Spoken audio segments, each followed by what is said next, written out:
9:30-10টার দিকে নির্বাচনী ফলাফল ঘোষণা সব সম্প্রচার বন্ধ করে দেওয়া। বন্ধ করা হলো কেন? দীর্ঘ সময় বন্ধ করে দিয়ে এর মাঝখানে কি ইঞ্জিনিয়ারিং কি রহস্য তৈরি করা হয়েছে, আর জামাত ইসলামী 11 লক্ষের বিজয়ের খবর আর আসে না। সব অল্প অল্প ভোটের ব্যবধানে তাদেরকে পরাজিত দেখানো হতে লাগে। এটা বড় ইঞ্জিনিয়ারিং। সাংবাদিকরা প্রশ্ন করেছিলেন আমাদের আমিরে জামাত, আজকে জাতীয় সংসদের বিরোধী নেতা ডক্টর শফিকুর রহমান এমপির কাছে যে আপনারা যে ইলেকশন ইঞ্জিনিয়ারিং এর কথা বলেন, কারা ইঞ্জিনিয়ারিং করেছিল? আমিরে জামাত জবাব দিয়েছিলেন সাংবাদিককে, সরাসরি প্রমাণ ছাড়া তো তার জবাব দেওয়া কঠিন।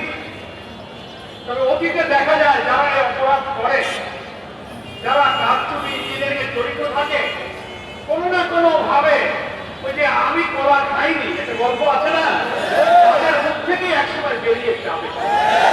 এটা যেমন কিছুদিন আগে বলেছে, শুনেছেন আপনারা? আলহামদুলিল্লাহ একজন রাজসাক্ষীর বক্তব্যে সোশ্যাল মিডিয়াতে এসে গেছে। জামাত ইসলামীকে শুধু দায়ী করলে হবে না, সব জনগণ আপনার বক্তব্যে রিজওয়ানা হাসান সম্মানের সাথে আপনাকে বলতে চাই, আপনি সাবেক অন্তর্বর্তীকালীন সরকারের উপদেষ্টা ছিলেন, আপনি আপনার বক্তব্যের অডিওটা ভিডিওটা আপনি বারবার দেখুন। আপনি কি বলেছেন?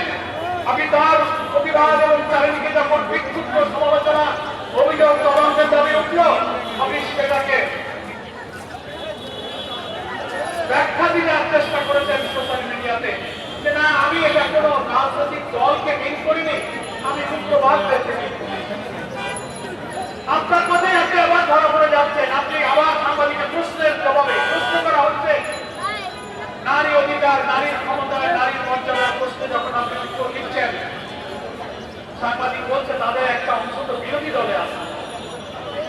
বিরোধী দল সবকিছু উল্লেখ করেছে, আপনি বলছেন বিরোধী দলের ভিতরে কেউ থাকে, তাদেরকে আমরা মেইন স্ট্রিমে আসতে দেয়।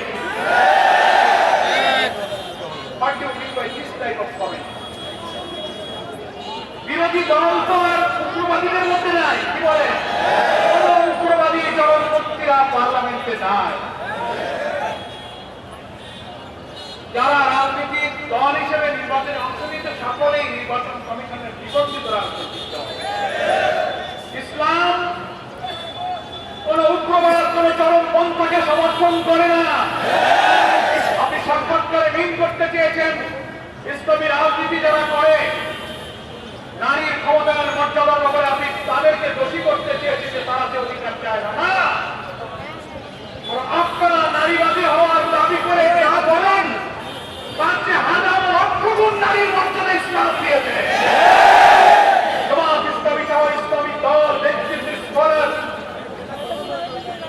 মহান আল্লাহ তাআলা কোরআন মাজিদে আমাদের নারীদের যে অধিকার এবং সম্মানের কথা বলেছেন, প্রিয় নবী মুহাম্মদ মুস্তাফা সাল্লাল্লাহু আলাইহি ওয়াসাল্লাম হাদিস শরীফের মধ্যে বিদায় হজের ঐতিহাসিক ভাষণে নারীদের যে মর্যাদার কথা বলেছেন, আপনাদের কোন স্থির কোন আন্তর্জাতিক সংস্থা আমাদের মায়েদের এই মর্যাদা আপনাদের কোন দর্শন, কোন তত্ত্ব, কোন সংস্থা তা নিশ্চিত করতে পারে।